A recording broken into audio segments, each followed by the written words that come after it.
I consider you the poster child for school quiz life balance. Like I know that you were a public school kid. You took, the hard classes in high school, and your quizzer last year in college in tax law at LSU. I mean, goodness, man, and quizzing at a high level every year. That's special. I mean, that takes something special. So tell us what that's like. Tell us what your life has been like the last 5 years of quizzing and balancing all of this. Yeah. I've actually got a lot of questions about this. I'm glad that you brought it up. So it's really good to kind of talk about it online for everyone to hear. But really my hard classes really started in 2016. Over the summer, I started taking college courses, which at Holden, which is where I went to high school, it's a very, very small high school in Louisiana. We actually didn't really offer too many advanced placement courses, even though I took whatever we did have. So they let us go to Southeastern Louisiana University, which is in Hammond. It's it's a 4-year university, but it's small compared to LSU, which is really huge. But what we did was they would let us do what's called the Scholars Program, and we'd go there and we would take college classes with college students, and that would count as college credit, but also a part as our credit in high school. And then in 2017, I did the exact same thing. I had this radical goal of getting 60 hours before I graduated high school. Wow. I don't know what possessed me to make that goal, but I did it, even though I almost killed myself doing it. Oh my goodness. I don't advise it for anyone here. But then, I spent my last year, 2018, in college, full-time at LSU.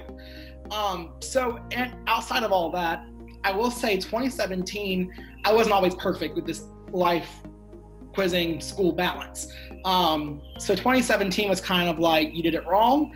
And 2018 was like, let's do it right. So 2017, I was taking 18 hours in the fall and spring. And I really did not give myself enough time to actually just sit down and plan how I was going to make school and quizzing work, because they are two separate entities, and they are very, very taxing on not only your mental strength, but also your bodily strength. Yeah. So 2018, I was determined to make that work and work how it should have been worked out before. So I came home from nationals in 2017 after a high off. That was a great nationals. And I sat down and I planned how I was going to memorize Galatians, Hebrews, and 2 Corinthians before Tri-State, which is the end of January for us. So I started learning almost as soon as I got home. And I was able to map out, because I knew my strengths, I knew how I learned. I advised the 15 phrase method for every quizzer out there. We kind of preach that in Louisiana. But I sat down and I wrote down what dates I was going to not be able to learn at all. And that included things like midterms. That included things like finals and the week before finals, because you had to actually study for the finals. And once I got my syllabus from the different professors, I was able to look at that, circle dates, and plan my quizzing around those dates. And even now, that's a great time management tool for you to pick up for me as a post quizzer. And I was able to circle the dates that I could not learn, and I was able to learn prior to that at a higher rate. So I actually finished Galatians before I even started school. Galatians was pretty easy in comparison to Hebrews. And then I got into Hebrews and I finished before February, which I wanted to do. That was great. So I was able to literally spend the entire rest of the year reviewing, charting, doing the fun stuff. Because I did not like learning as much as I like charting. So I was able to do all that at a leisure and not have to have that idea of me that I had to learn verses as well. And I also will say this, as a college student, freshman year at LSU, it was very, very different than what I've experienced at any other institution, including my high school and the university I went to during high school. So it was very different in the sense that it's huge. I'm still in an honors college there at LSU, and I do a lot of extracurricular activities. So like, don't think that you can just do quizzing and quizzing alone. I do a lot with student government. I do things, I'm on the debate team at LSU. I also, I was the special events director for Volunteer LSU, which was like this, I had to plan this big volunteer event in the fall of the next year that I was participating in the program. So it wasn't like I was just quizzing.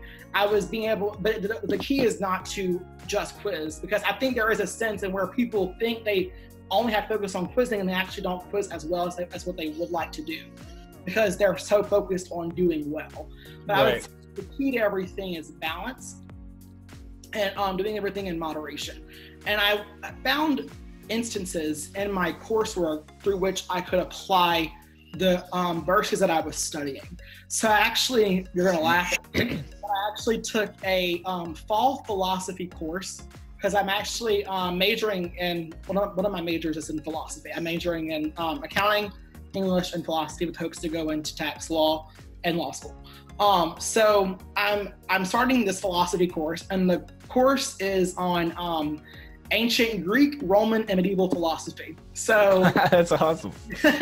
And during that same year, I just finished Acts the year prior, and we started talking about the Epicureans and the Stoics, which was a sect of philosophers in ancient Greece. And that, like, we just finished on Acts 17, which was never Paul's whole like sermon to the Epicureans and the Stoics. Yep. So like being able to kind of like intersect my academic work and my quizzing background into a way in which I could think about it and why I believe what I believe, and test my beliefs to other people in the class who didn't know what they believed, it helped me build my faith and say, Eric, you've got something that you can stand on. Because a lot of people wouldn't advise me to take philosophy, and I actually have people who think I'm weird for taking philosophy as a major. But it really has like gotten me rooted in what I believe, and being able to like speak out in class in a group of non-believers it's really interesting. I feel like people respect you. So I would say, like, don't create silos for yourself in which you box off, this is my quizzing time, this is my academic time. I think quizzing itself is an academic exercise. So I think kind of like merging the two and seeing places where not only you can exercise what you're learning as a quizzer, but also help to minister to other people as well has been very effective. And as a side note, this is not involving academics, but there have been many times whenever on campus I'm walking around and someone who is of a different faith is trying to talk to people. And I actually had this one guy this semester, and he was talking about, he wanted me to stop with him and talk about the Bible. And I guess what he was expecting was some dumb college student who knew nothing about the Bible to come and talk to him about Lord, these questions. Please tell me there's video somewhere, please. I don't think there's a video.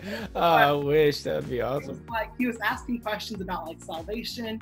He was of another faith than we are, but and I would like cite scripture for what we believe and why we believe that, and the interpretation of the scripture and the context in which it's placed.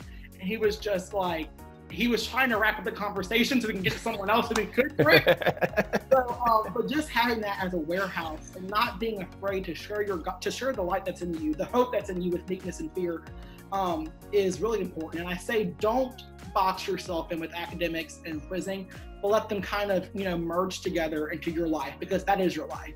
Your life is not only comprised of learning verses, but it is every other thing that with which you do in your life. So I would say, don't box that off, but rather keep it in one consolidated form, and be able to plan that out, be able to plan your time, and not go back on your priorities. I think a lot of quizzers say, I want to do quizzing, but I can't. But it's a matter of prioritization. And I realize people have different strengths, different abilities, and it's important for you to realize how you learn, number one, but also when you learn and how much you can learn. And being able to separate those three and being able to accurately plan out your day. And there were many times where I had to wake up at 4 o'clock in the morning because I had to get dressed at 5 and leave the house by 6 to go to my class. But I think the Lord significantly honors your time that you put in Bible quizzing, whether that's at 4 o'clock in the morning or 12 o'clock at night. Being able to have an accurate study time and saying, God, this is what I'm spending for you, he will reward that in both your academics and your quizzing life as well.